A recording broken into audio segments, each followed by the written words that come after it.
Hi, Lori. Welcome. Welcome. Is it Ken? Kent with a T. Yes, like Clark Kent. Yeah, and he's been called many other things. That's right. He's, Okay. we're going live right now. Oh my gosh. Are we live? We're live, but you're muted, so. Okay. We're going to talk about mission and purpose, and we're going to advertise your auction. Oh, Okay. nice. Did you bring how to get to the auction site? Yes, this is. Okay. It's the very bottom, or you can scan it with your phone on the little decal. 32 auctions.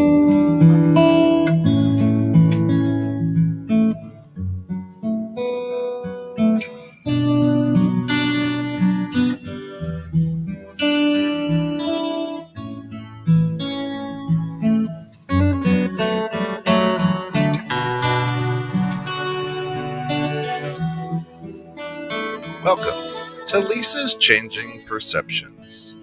Lisa is the creator of Changing Perceptions. Through life experience, she has discovered that we all suffer internal wounds that guide us. We live in a society that puts a label and expectation on everything and everyone. So many are in constant battle with themselves, never winning the war or ever feeling good enough.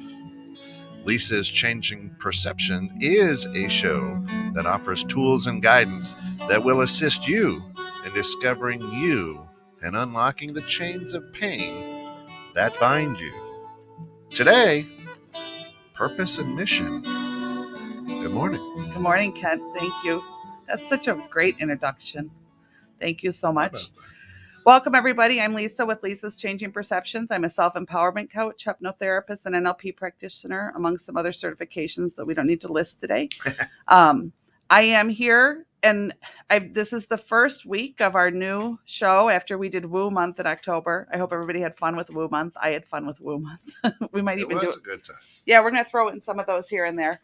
So the new show is going to be more about Ask Lisa, and it's also going to be about inspiration. What I realize is I can come here every week and I can tell you all the tools and talk to you about all the same stuff over and over again, and I can bore myself and eventually you. But if you don't find inspiration and if you don't find hope in order to use those tools, in order to do something different, then it won't matter.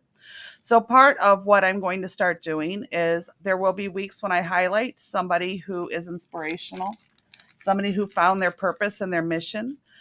First off, because they deserve to be highlighted and they have a great purpose and mission. And also because I think it helps people to see that other people do follow their heart and their passion, and that it's not always easy and it is a lot of work, but why they do it. And I wanted to bring those stories forth.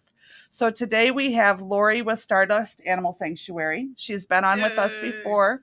And I'm going to talk to her about her purpose and her mission and what she does. And I've been to her sanctuary. It's fabulous. But also, this part of the reason she's here this week is that starting on November 4th, the other day, they started a online auction. And you can go to that online auction by going to 32auctions.com/Stardust Animal Sanctuary. And again, that's 32auctions.com/Stardust Animal Sanctuary. Auction proceeds go to the loving care of the rescued residents at Stardust Animal Sanctuary in Richmond, Illinois. And Lori, who is the founder and owner and whatever other word would go with it of Stardust Animal Sanctuary. I had the pleasure of meeting her it's been a few years ago now, and I have been to the sanctuary. It's fabulous. And Lori takes in animals that others didn't feel were worthy of being cared for anymore or worthy of value anymore, whatever word you want to put on it. And she says that's not true.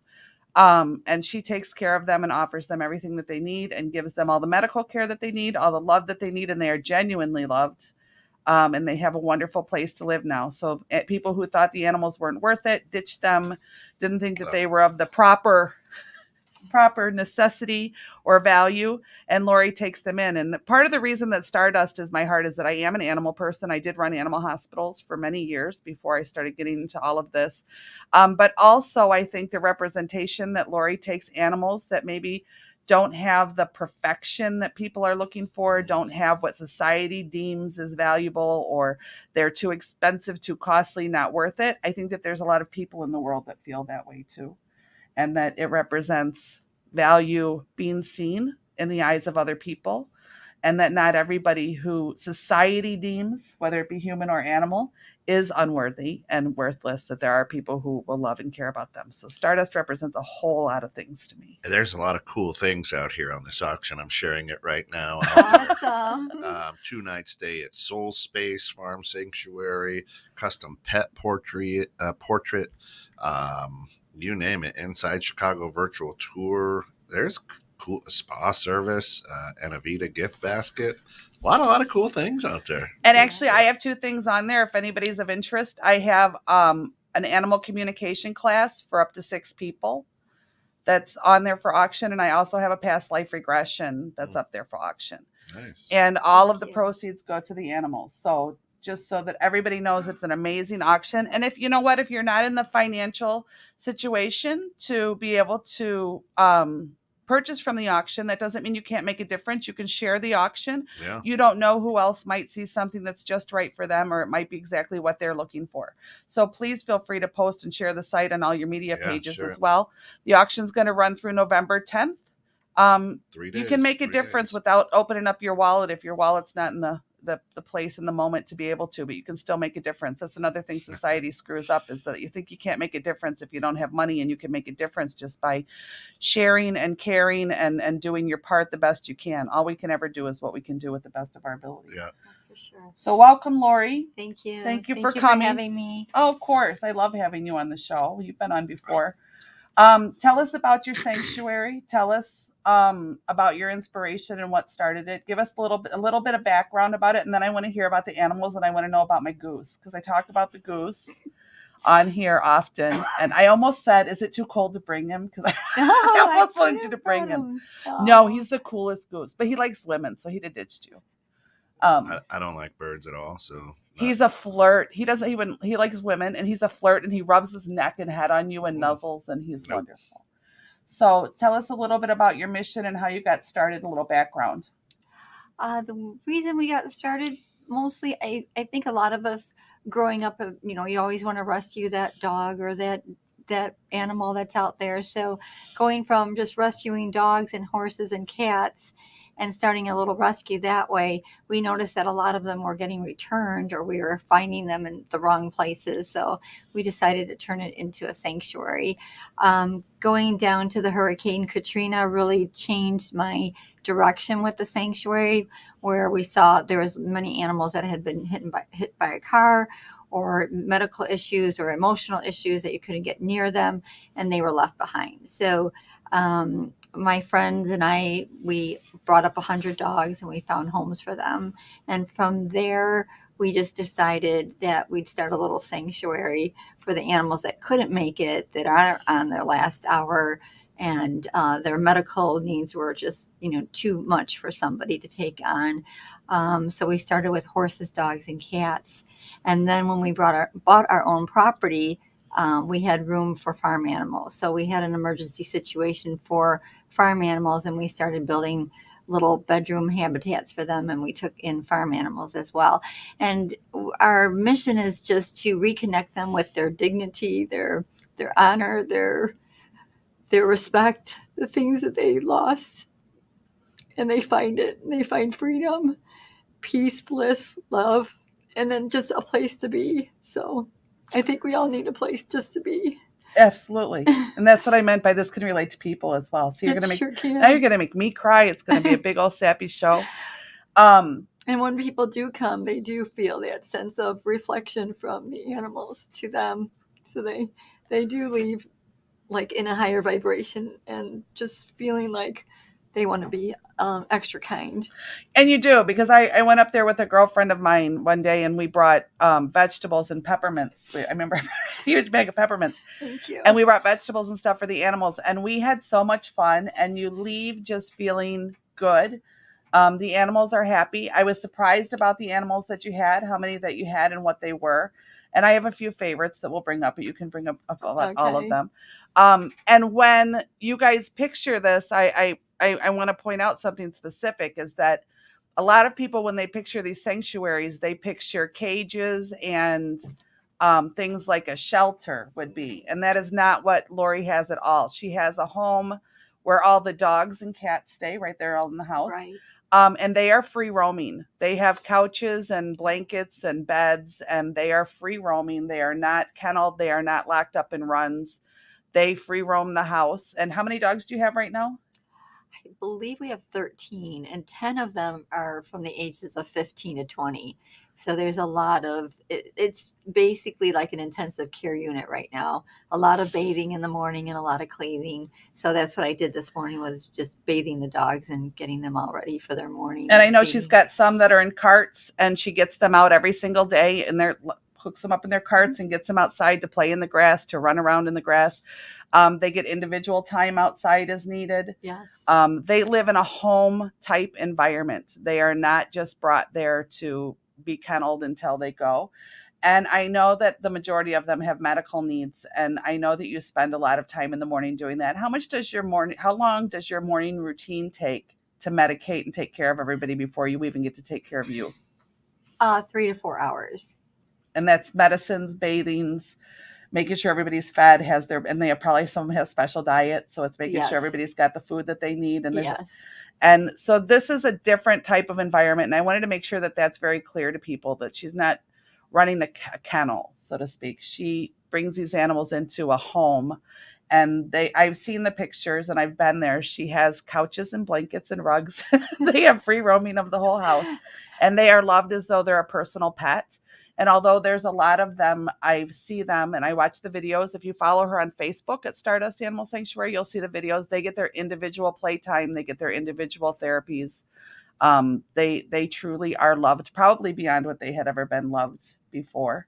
Totally. I try to make every dog feel like they're my only dog. So there's special time. I read to them at nighttime, or if they want to be brushed, they all have their certain routine. So I will go through that. Same with the farm animals. They all have their certain routine of what they want. So go through that motion. We have 55 right now all together, and I do work full time. So I do this in the morning, go to work, and then come back and do the shift again. And I have 2 other pretty much full-time volunteers. And they work hard too, because I met a Oh couple my of your gosh, volunteers when they were yes. there. They work very, very hard. Go ahead. So, Serafina, Serafina The pig. Yes. they're out in the auction. You can auction for or purchase painting that she's done. Yes, Serafina, our farm pig. And they're yes. not bad. They're No. better than what I can do. Yes. And a horse did one, and 2, I think one or amazing. 2 of our cows did painting too. Serafina fell off of a slaughter truck, and she was 10 pounds, and born on Christmas Day. And we just are an emergency rescue all of a sudden for farm animals. So we're learning as they're learning. We thought Serafina could just fit in our bathroom. So we started her in our bathroom because it was warm at one of my volunteers' house. And just within a day, she grew out of that and started in a very nice large home as a foster for 3 to 4 months until it was warm enough till she can come to the farm. But she still likes to get in the house. She comes to the door. Crazy. I've had her in my room, and the backyard is her And she's play yard. enormous now. She's 250 pounds. Huge. Yes. And she is so funny because when you go there, she runs up to you like she is the reason for the world and that you only came to Yes. see her. Yes. She is so funny and so friendly and so full of herself. And She you would is. never, I mean, she's And really a great artist. A great artist. Literally. Yes. Yeah. And then because when I went, she is enormous, and she just came running right up to the fence like, yay, look there's people who came to see me. Right. And I know that they want to see me, and I know that they want to touch me. And then we went in and my favorite, we're going to get him out of the way because he's my favorite. And I have brought him up on the show more than once. Really? Wow. Is my goose named Aw. Sweetheart. And he is the funniest goose, and he loves women. And I was never a bird person either, Kent, but I went in there and he is a flirt. He actually is, flirts totally. with you. And he comes up and he kind of sticks his Yeah. head up at you like, oh my God, look at me. And then he nuzzles you and cuddles you. And he is so friendly, and he's rubbing his head and his neck around my leg. And I just loved him. But he has a story too. So tell them about my Sweetheart story. Well, Sweetheart came to us because he was not getting along with his the father, the woman's husband.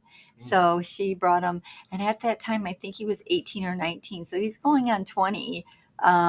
He's got beautiful blue eyes. He looks like a sailor boy, and he fit right in. Although we did find that he had a tumor on his wing, and we had to take him in and have part of his wing amputated, and he was just such a trooper through that. A lot of bandage changing. It's really intensive with any of the animals have surgery, and he is doing better than ever. He just really likes having that lighter wing now, and he still just fluffs around like nothing ever happened. And the other thing that I was surprised that she had was the boars. When I walked in, there were boars, and I thought, oh my gosh, because I wanted to feed everybody the peppermints and the vegetables. And I thought, oh, it's a boar. And it kind of made me nervous until they as well walked up to the gate. Were like, I see you have a snack. And I hand fed them snack, and they were so sweet, but they have a very sad story. So tell them how you got them. They were dropped off in a forest preserve during the one February where we had the minus 60 below 0 degrees. Right. And they were actually somebody's pet because they were both neutered. And so we don't know how long they were living in the forest preserve. But this animal control in Indiana picked them up and reached out to us and said if you would take them, they would transport them up to us. So they brought them up to us. They love belly rubs. They love massages. They're just really sweet. And they're really tender with their mouths too. They were very gentle mouths, when they took it.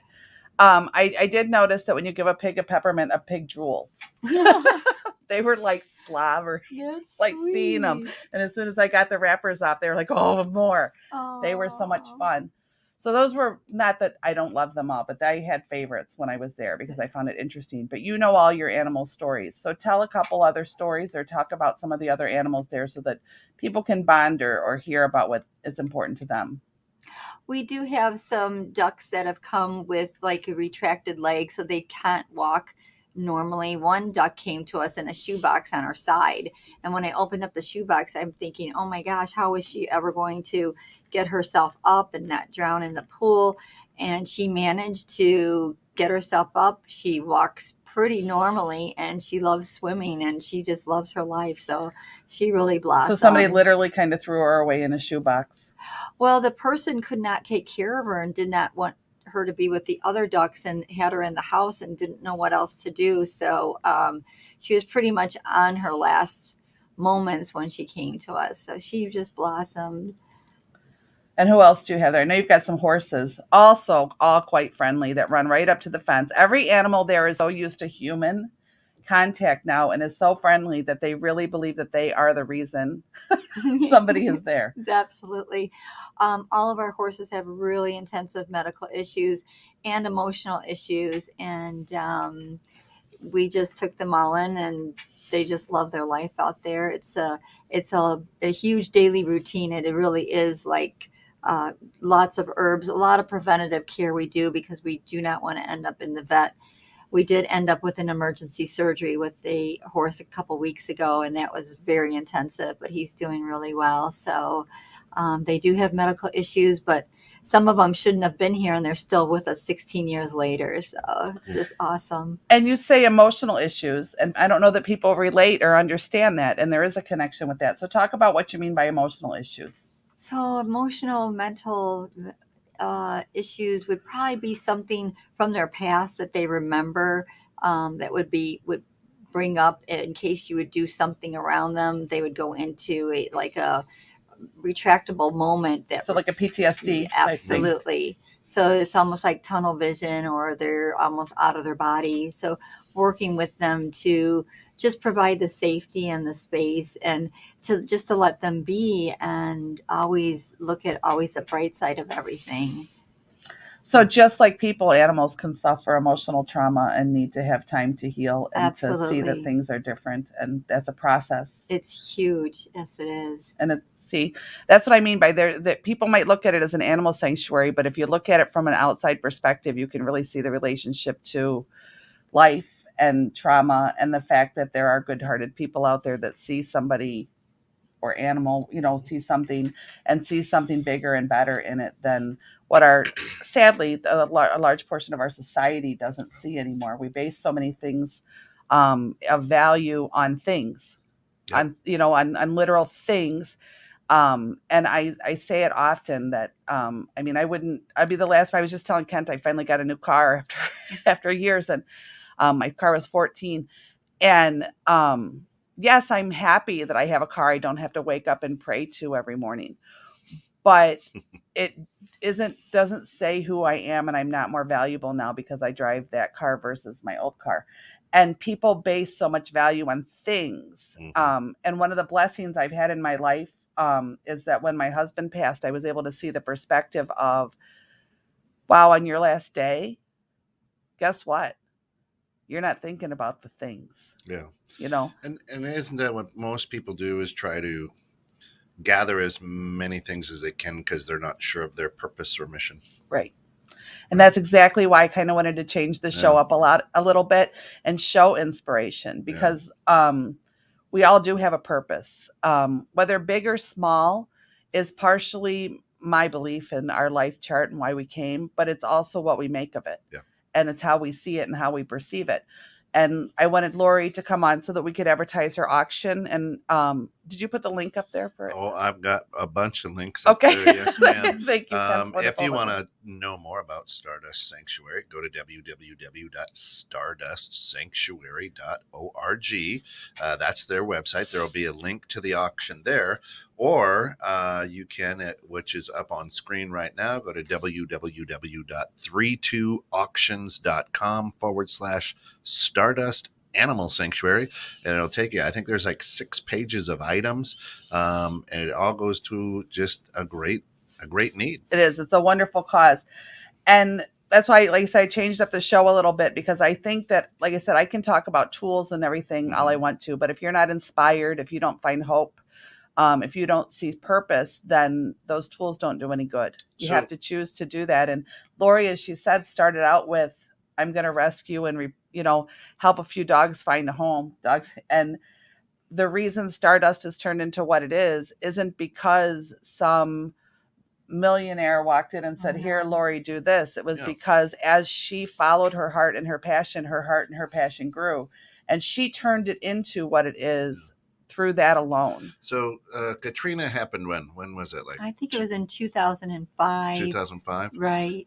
So you would have been about 22 in 2005. Love you. Yeah. So you've gone through 22 years of your life up to that point. Did you think you knew what your purpose was or your mission was, and were you searching for it, or was it like, here it is finally? My background was, I'm a paramedic and a massage therapist. So I really just thought I'd be doing that full time and having a couple of dogs, and did not realize how this was going to turn out. I just always knew that I wanted to serve. And I feel like if we all serve, then we're all serving each other, and then everybody gets served, and then the community comes together, and then we're banding together. So by serving the animals, I really feel like I'm serving myself. Sure. And so from the dogs, it just started with my massage class, I was massaging a horse that was getting abused. And so I went out and took out a loan to buy this horse, and I knew nothing about horses at all. So the first couple of years, it was like the wild, wild west where I was behind the horse. And so I just thought, I'm going to keep her. I rescued her sister also. She was actually going to be put down because people didn't like her color. And so, what? Yeah. I didn't like her color. And so we had these 2 horses, and my friend, who's the co-founder, Leslie, brought her mom out, who's an Alzheimer's person and dementia. And she remembered everything after leaving. So different hospitals started bringing people out. And this one man started talking after 7 years, just standing in the aura of a horse. And the 2 nurses just dropped to the ground. So their heart is so huge. So they're doing it all. I'm just a witness to it. So started helping more and more, and just thinking that we could bring that gap together of people and animals, and be a kinder world. Because there is no greater unconditional love or acceptance than that of an animal. And I tell people, like, so when I worked in the animal hospitals, I I hope this comes out well. We never know with me. I never know. People ask me all the time, why do you run animal hospitals when you could make literally five times as much running a doctor's office or working in a hospital in administration? And I said, because animals are so much more grateful for your help. Yeah. And it was a genuine so thing. true. And there were so many stories. And I worked for a military colonel, forward military colonel for 20 years. That's who owned the animal hospitals. And he didn't necessarily see my heartfelt things. He's a good man, father figure to me. I love him to death, truly. Still to this day, we're still friends, and he's still a father figure in my life. And I remember there was a sad story. I ran the emergency. We were running an emergency clinic at the time, and there was a pit bull that had come in who was pregnant, and they couldn't afford, it was stuck, and they couldn't afford the C-section. And finally they did bring it in because they figured out a way to do it, but it was too late. And we ended up birthing stillborn puppies. And I remember, I'll cry when I say this. I remember telling my boss, get out of here. And he said, what are you going to do? I said, I'm going to show her. She's not going to wake up and just have these puppies not be. And I sat and showed her each puppy and let her see, so that she didn't have that. Because people don't understand that they have an emotional bond, that she was going to wake up and just nothing be there. That the mental trauma, the mental emotional trauma, and having her realizing they were gone was going to be mental emotional trauma enough. But I couldn't imagine going through my life not knowing what happened. Right. So I sat there one by one and showed her those puppies and let her kiss them. And there was 8 of them. I was sobbing, the whole thing. Yeah. And my boss kind of rolled his eyes and looked at me crazy, at the moment. And then he saw, like, she recovered a little quicker than we expected. And she was gentle and friendly. She was sad. Who wouldn't be, And I don't think that people realize that animals' hearts and spirits are there. They are there, and they do have feelings and emotions. So when you leave your pet home alone for 13 and 14 hours and it hasn't gotten to go to the bathroom, hold it. You hold it for 13, 14. These animals count on you. They have feelings. They have emotions. They have needs. Some people, I feel, go overboard. Mom, who's listening, with putting their life around it. She'll yell at me for that. But truly, they have needs, and they have feelings and emotions and traumas, and they do get PTSD, and they do have flashbacks, and all these things happen. And it takes somebody like Lori to see that and to help them get an outcome that says the world is not a bad place. Everybody and everything in the world isn't a bad thing. Everybody's not out there. They're so grateful, and they do grieve when we just lost one of our matriarch dogs, and the whole barn, the horses' lips were hanging, their eyes were tearing, and they don't even live together, but they just knew as a community that we lost one. And when they lose somebody that's close to them, the grieving and the crying and the tearing, and one horse, he grieved for 3 months. He hid behind the barn when he lost his soulmate, and he still never has been the same. He used to do the weather for us because he used to bounce his head and talk at the same time. And ever since he lost his soulmate, Missy, he doesn't do it anymore. So it is just incredible. They have deep bonds. They feel deeply. Their gratefulness for the littlest things, like we clean every single day and they get new straw, and they're showing us, look, we got this new straw, and they're, fluffing it up. Or if they're taking a drink of new water, they're like, watch me, I'm taking that drink, and oh my gosh, everything is like such present moment that it just makes me feel so grateful, even more so. They're just such an inspiration. And it takes about $10,000 a month to run the sanctuary, but every single month through our incomes and through donations, we make it through a wish and a prayer. So we're just so grateful. And is it always easy, Lori? Oh gosh, there's so many hardships, and lately we've had a lot of hardships. So it is very hard work, and the grief that we take on when we can't save an animal or somebody's suffering. But then you look at the present moment of what's right in front of you, and see all the joy that you're still bringing. And the reason I said, is it always easy, is because it is wonderful that you've been blessed by whatever it is you believe in, that you always seem to have enough each month. Excuse me, but these auctions and what have you are necessary, and donations always help. And I know that you even do a thing on Fridays where it's $5 Friday. Yes, we do. And people don't realize that $5 adds up to so much It for the does. animals. And I know Lori personally, and those of you who listen to me regularly know I'm not the big BSer of the world. Lori does not live high on the hog in her donations. Yeah. She does still work full time, and that 3 to 4 hours it takes for the animals' care each day is before and after work. So as we're going home and we're sipping our coffee and saying, oh, I need to chill and relax, I had a long day, and we're having a warm meal or sitting on our couch, she's out schlucking hay and feeding animals and medicating and washing dogs' behinds and doing all those things so that those animals can have it. So I don't want to give the misconception, because I know that there are organizations out there that are collecting millions and maybe not doing quite what they said with it. I want to point out that Lori is not one of them. This is literally her home, what she does. This is her life. Purpose. And she, although she has been blessed to be able to make it every month, sometimes there's months in question, I'm sure. Oh, there's always worry. Yes. But there's so many fun parts, because a lot of times I don't even have a towel. When I'm going into the shower, I'm going, where's my towel? Well, I've used it. Or where's my blanket at night? Well, I've used it. So it's like, good thing they don't wear the clothes that I wear, but it's just always something to laugh about. And, I'm a vegan, so I eat a lot of plants. And so I look in the refrigerator, all the plants I bought are gone because I've taken them down to the barn and started, I'm just going to give them a little bit, and it's gone. So it's just so much fun. And there is a lot of joy. There's a lot of heartache, and it is a lot of hard work. I mean, I was out till 4 a.m. with one dog at ER, and then I had to be up at, 5 or 6 to take care of animals before going to work, and then coming back to do it again. But it's totally my and those passion. Animals need you to do that 7 days a week, that ritual twice a day, 7 days a week, right? Yeah, I usually do actually 3 times a day. But yes, it is, and it's all worth it. Last year when we had the cold weather, we brought in all the ducks and chickens into the house, into the basement, and we have a lot of windows and there was a lot of sunlight, but it got too cold in the barn and we knew that they were going to freeze. So we're schlepping up through the with a wheelbarrow, each one in their little case, because we don't want them to fly away to get them to the house. So, and then they loved it. They thought they were in Florida. It was just so funny. They didn't want to go back down to the barn.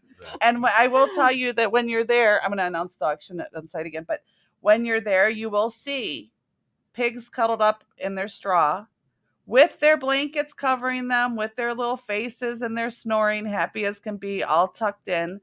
They do love their blankets. They burrow underneath them. They are truly treated like children, and treated well there.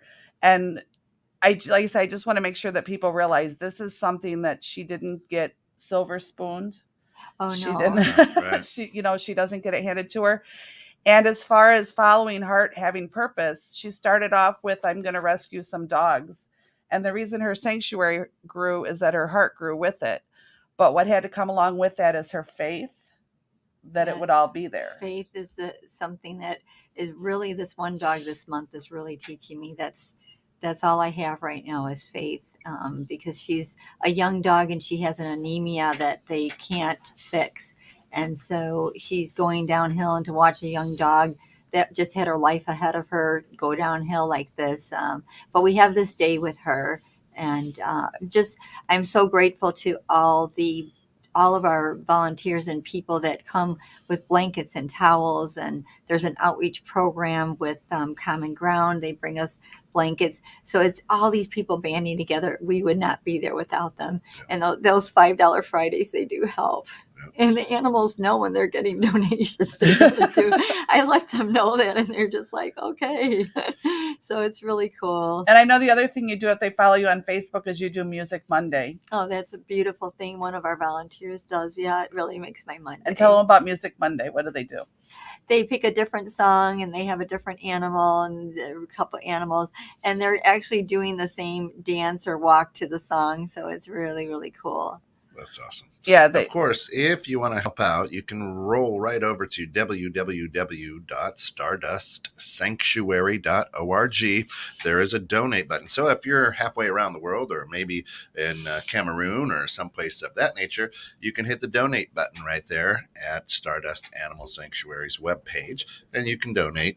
Or just roll out to www.32auctions.com/Stardust Animal Sanctuary and bid on some outstanding items.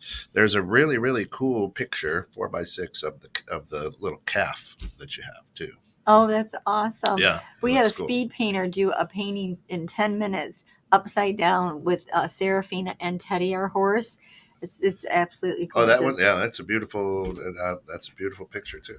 And those cows are too funny as well. Oh my gosh. They are another one that are so full of personality, and they are so very sure that they are the star of the show. And that's how you can tell that all of these animals are treated as individuals. Mhm. It's not like some overpopulated place where they're not getting what they need. Every single animal in there, when you walk up to it, believes that it is the center of the attention and They that you are the only only came one. there for them. Yes. And that will only happen when they're treated as though they are the center of attention and that everybody's only there for them.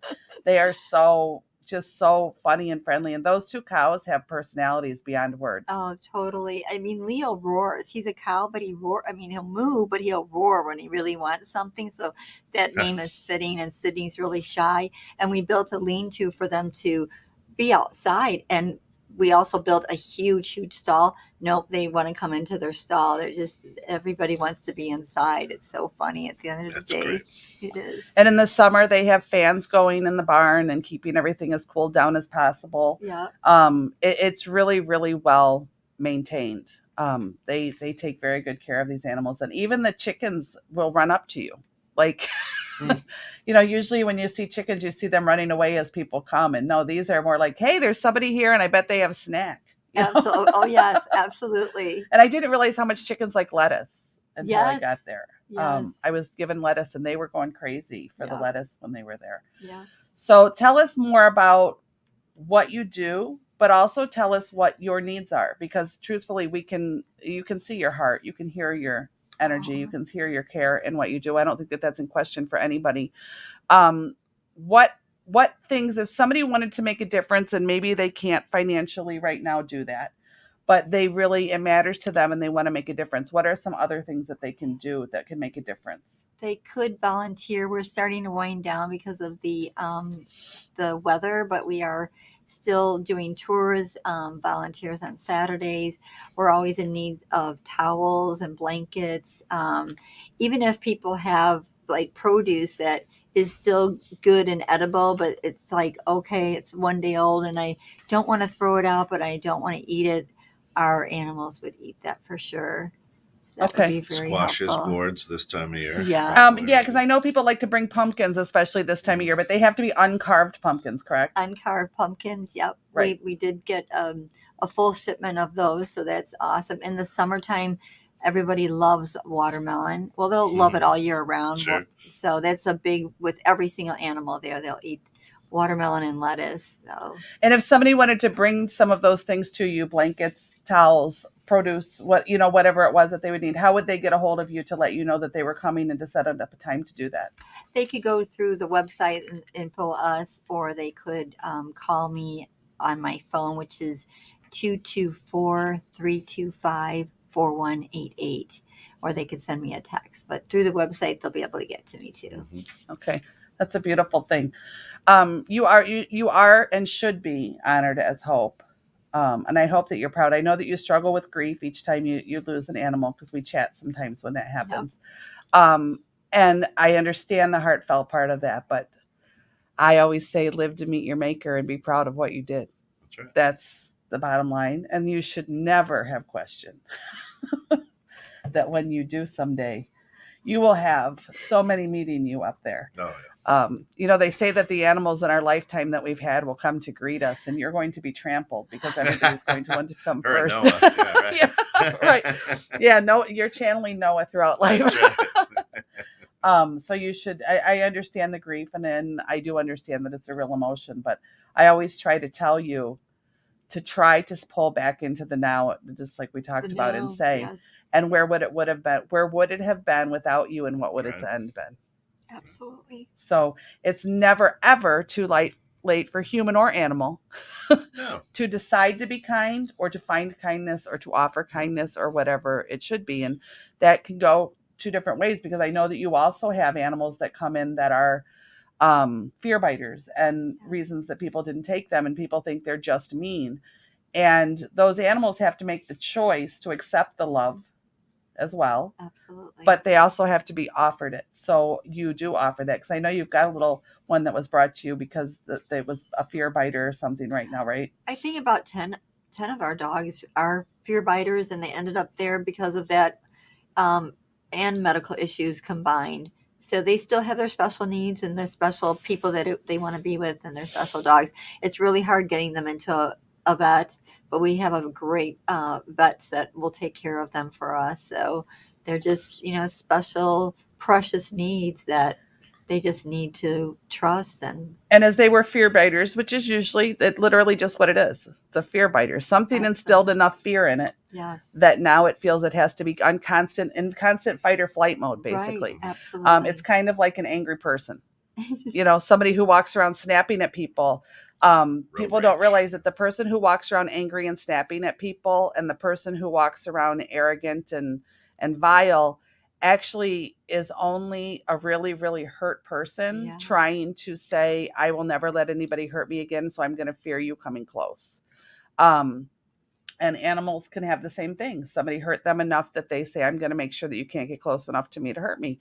And there is a big relationship to that. So when the animals come there and then they realize that there's someone who does care and who's not going to hurt them, do you see change in their demeanors and in their personality? Absolutely. Yes. And I know that there's a couple of them that have even become playful and completely a different animal. Absolutely. Yes, they have. It's awesome. So if they you do were it themselves, and we are just the witness, and they do bring us into the present moment. You are so right. Awesome. Because they appreciate the present moment. And that's another thing humans could learn. Because when Lori says that she needs blankets and towels, none of those animals are going to check to see if the blanket or towel was from Nordstrom. No. Or Lord and Taylor or whatever. I don't know. I'm old now. So what's the big thing Right. now? You can tell that I'm not the big shopper because I don't even know anymore. None of them are going to check the label. None of them are going to check the color. None of them are going to say, but I want the blue one. You know what they're going to say is, yay, I have a blanket, I have a towel, and somebody cared enough to bring it to me, and it's going to give me what I need. And they really see the value in the care. They really see the value in the giving. They really see the value in the safety, the warmth, the love. And they do offer it back. And the stories with the horses helping people, I truly believe that. I've seen it with people in hospitals and children in children's hospitals, where just an animal, because an animal is so filled with no judgment. And an animal, if you have an animal in your life that you're good to and that you care for, and actually sadly depending on how you look at it, even if you're not good to them, they still are, they don't care if you have bedhead and no makeup on, and they don't care if you have the best house in the neighborhood, and they don't care if you have the best car, and they don't care if you make a mistake. They don't care if you have a bad day. They don't care what the title is on your business card. They will absolutely positively see you as everything. Mm-hmm. And they will be so excited to be with you. And my husband used to laugh because we always had animals, and we had 3 dogs and 3 cats at one time, and we still had our kids. So we had kind of a full household. And my husband used to say, how come every time you come home, you say hi to the dogs first? And I would say, when you come running to the door that excited that I walked in, I will say hi to you first. But up till now, they come rushing to the door. And always, and whether you had a good day or a bad day, they are just as excited to see you. Whether you got fat, whether you lost weight, whether you did your hair, whether you did any of it, they don't care. It's your essence, your aura, your energy that they read. It's a genuine care and compassion, and gratitude. Oh my gosh, yes. For the fact that you're there. And nothing will ever make you feel more worth being in the moment than an animal. I mean, truly, they just really make everything worthwhile. And I'm at a stage of life right now where I'm down to 1 cat. And it's unfamiliar for me, but I also know, and people have asked me because I've always had so many animals, and it's my husband's cat. So it's still, she's getting older now, but um, it's not that I don't have a love for animals anymore. I absolutely do. It's that I also know I don't have the time with working. I do the radio and I work 2 jobs. I don't have the time to offer them the really good life and the life that I feel they should have. It was a lot different when I was home. I worked full time, but I was home and I had kids and my husband was, you know what I mean? There was always somebody there to take care of them. They were never left for real long and no more than a normal work day, type thing. And I don't have the time in my life for that. But as much as I miss them, I do have time in my life to still make a difference. And that's what I want people to hear is that having Lori here, just because I can't personally right now, I'm not in a situation to have those things in my home. That doesn't mean I can't make a difference to the animals at the sanctuary. And that kind of goes for everybody. You can make a difference. Those towels and blankets that you're going to throw away or that you've decided, your throw blanket that doesn't match your couch anymore. So, you're going to pitch that kind of thing. Some animal's going to stay warm this winter. And an animal that probably had a very difficult beginning. And that's the other thing is that people believe that the only people who do good or who do follow their passions and their hearts and their dreams are people who never had an obstacle in their life. And my experience in life, as well as my experience in my office with my practice and what have you, is that it's actually the complete opposite of that. You will find that the people who had the biggest obstacles in life and had to overcome them are the biggest hearted people who aren't afraid of the challenge because they have challenged more. So on a personal note, and you do not have to give personal details, Lori, was your upbringing super easy? Oh, no. Did you face a few challenges in your life? Yes. Was everything in your life just handed to you? No. Were people always kind? No. And share with it what you will, but what do you think gave you the strength and the faith to follow where your heart told you to go? And when your heart was telling you it, did you always know what the outcome would be? No. Or did you just follow it day by I day? just did, yes. I grew up in an area in Chicago that was not safe. So I saw a lot of killings of people and animals at a young age. And many times we were all almost abducted and um, robbed and everything. So it wasn't a great upbringing, but the animals were like, I don't know, it was a different world for me. And it was just safety and peace. And from there, it just kind of grew. And I just feel like it's a privilege, really.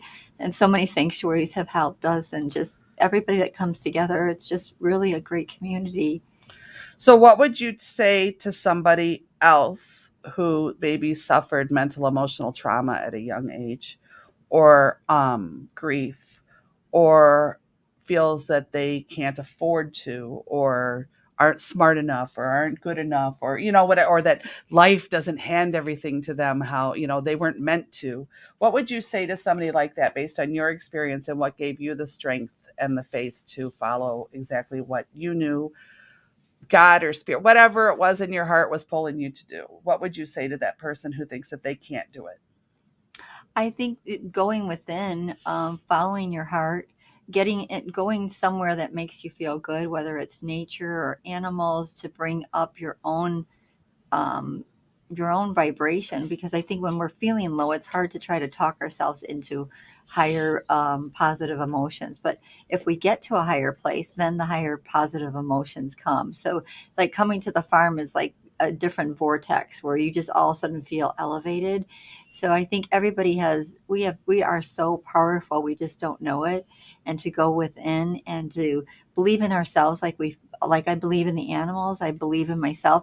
We have not had a working house for like 2 years. Our roofers unfortunately left our roof uncovered during a rainstorm and took out 5 of our rooms. So we have been working without.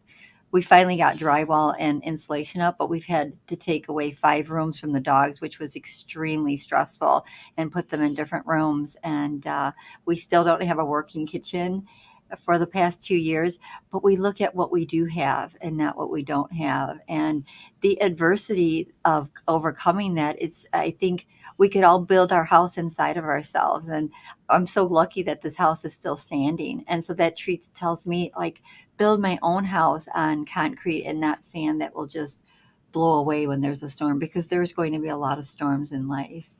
So if somebody were listening who were a contractor of some sort or had some time and some skills, is there anything that you could use some help with around there that they could volunteer? If maybe they're not skilled or comfortable with animals. Some people aren't comfortable going in, especially with bigger animals. Horses, I love horses, but they make me nervous. So I'm I get a nervousness around them. Yes. I had a girlfriend who kept getting her feet broken. Because she had a mean horse. So I'm a little nervous about them, and they're oversized and intimidating.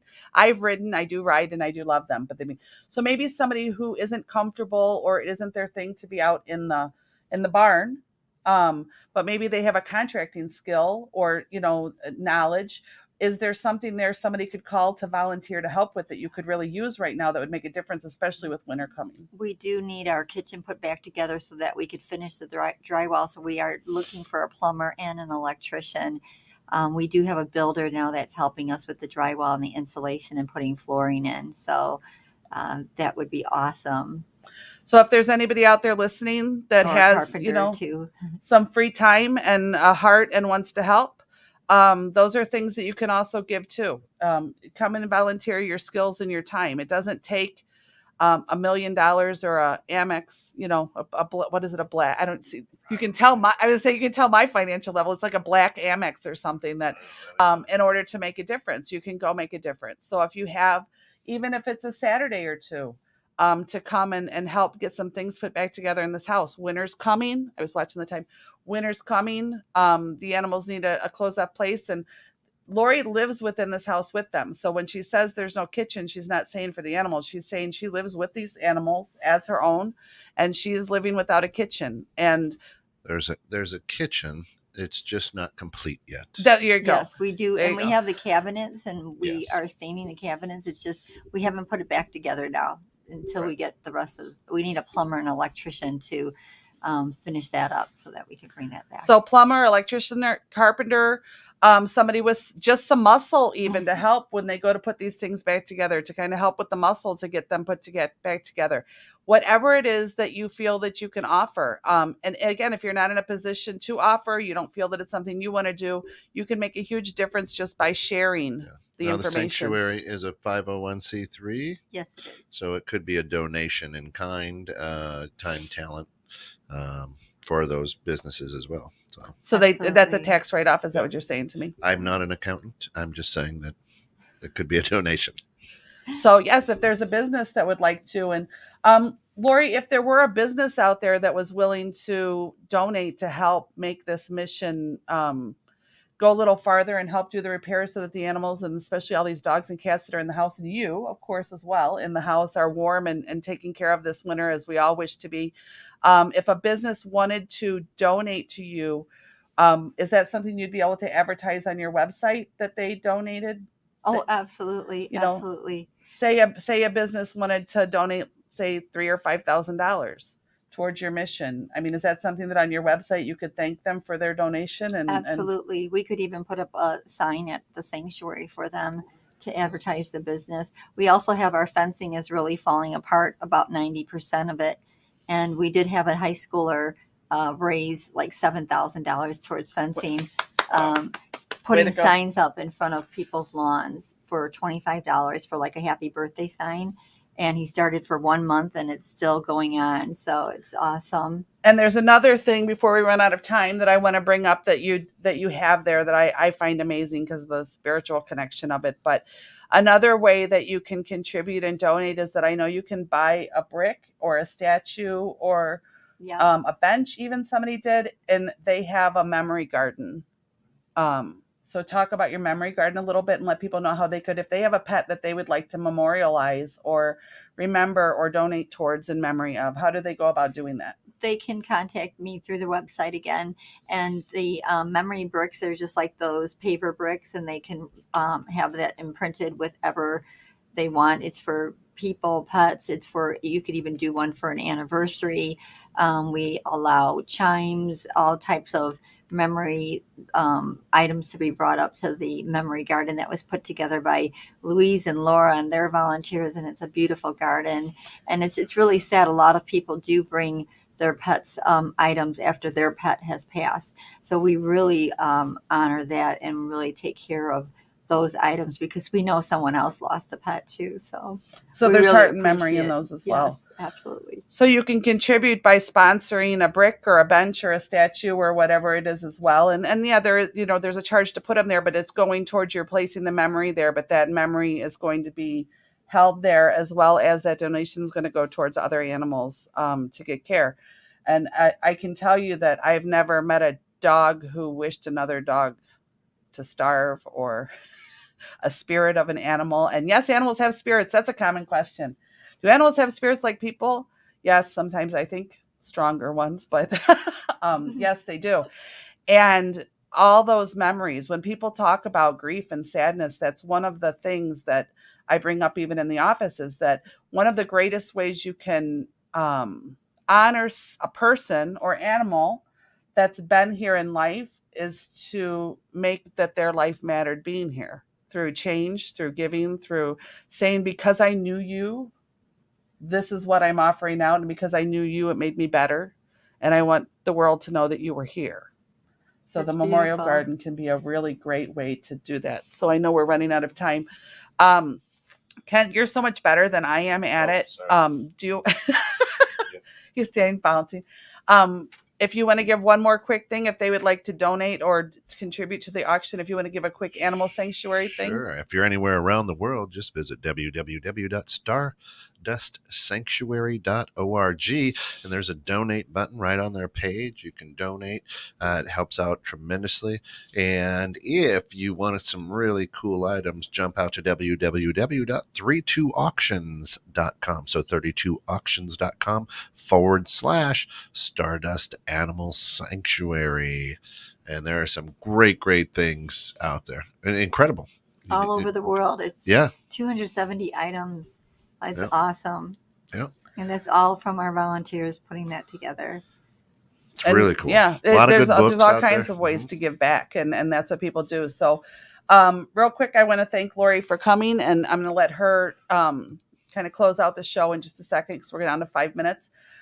If you have an inspiring story, if you have overcome challenges that have made you a better person versus an angry person, if you have made mistakes in your life Oof. and overcome them and learned from them versus lived within them, if you have a story that you think the world needs to hear because it would help others, that's what the new show is kind of about. Again, I will talk about the tools and the things that I do, of course, but if you have an inspiring story of overcoming something that you feel would make a difference to others, I want you to get in contact with me. You can get in contact with me through lisaschangingperceptions.com, lisaschangingperceptions@gmail, or of course, always through 216thenet.com. And I would love to hear your story, and I would love to share your story on the show. I have a couple people over the next couple months that are already going to be tuning in. One that has overcome a very rare disease that the doctors misdiagnosed for almost 30 years. And she hasn't overcome it completely, but she has conquered it, and she is a warrior beyond words.